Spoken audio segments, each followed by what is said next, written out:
So what even is a coffee cupping? What is it? What do roasters use it for? How is it used? Cupping is done for three primary reasons: to determine the actual sensory difference between each of the samples, to describe the flavor of each of the samples, and to determine your preference of each of the samples. So which one do you like best? In a cupping, typically you're going to measure out a certain amount of whole beans and then grind them up and put them in a standardized bowl. That'll hold the same amount of water. Then you're going to add water directly in the grounds, and then you're going to taste those samples. In the case of this particular cupping, we have two different types of cuppings going on the table at the same time. One cupping is the same coffee roasted three different ways, so we can pick out our favorite. And the other one is sampling new products to see if we want to get one of those to carry in our cafe or roastery.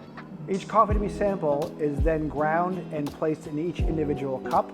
The hot water is poured directly into the cup, onto the grounds, and filled right to the rim of the cup. You then allow the coffee to steep right in the water for 3 to 5 minutes. In reality, I generally like mine to steep for about 4 minutes before I break them, and then I go about to almost 8 minutes before I actually taste the coffee because it's just a little bit too hot for my particular palate. For my purposes, when I'm cupping coffee, I'm not necessarily trying to score the coffee or give it a numerical score according to SCA protocols.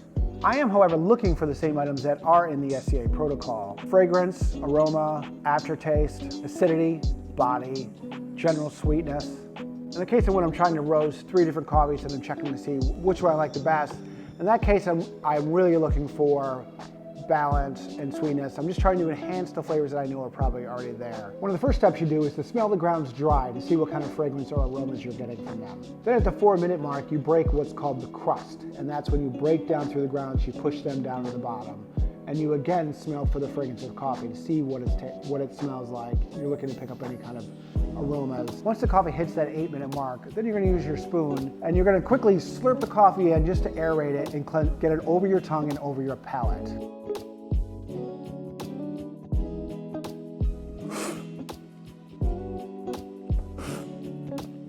So when you're doing this, that's when you're looking for to check the acidity, the body, the balance, and overall sweetness of the coffee to see if it's something you're looking for or what you want out of the coffee, or even if you like that coffee, if that's what you're checking for. The cooler the coffee gets, the easier it is to start telling sweetness and uniformity of the coffee and the balance of it. Coffee often changes as it gets closer to your body temperature.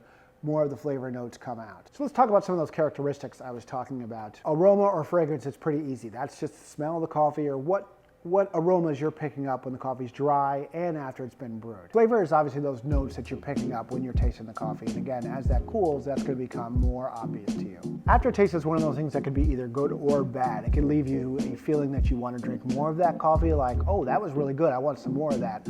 Or it can be bad, like, ugh, that's astringent or drying and I don't really want any more of that. And acidity is another one that can also be described as good or bad. Sometimes it can be a brightness, such as when you have a really great lime or an orange, where it's that bright, vibrant taste, and also you can have that nice acidity in there, or it can be sour, which is very unpleasant in coffee, and sometimes an under-roasted coffee can be sour, especially in an espresso shot. Fruit flavors and acidity are almost always the first things you denote when you're tasting your coffee. As I said before, acidity, if it's overly intense or dominant, can be unpleasant to some people, or just in general.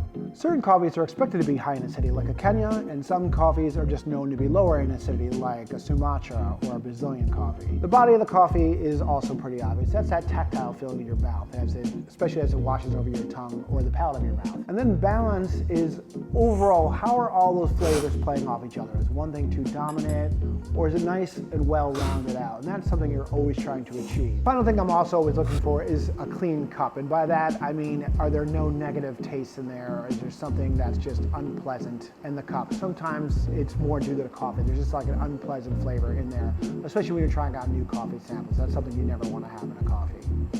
I hope you enjoyed this quick video about cupping. If you want to know anything more about cupping or you have any more questions, please comment below. I'd like to know, do you like videos like this? Do you like these more instructional vloggy style videos? Let me know. I'd love to hear from you. We're still going to do reviews too, but this is something I want to try mixing in every now and then. So take care. Have a great day, everybody. Peace.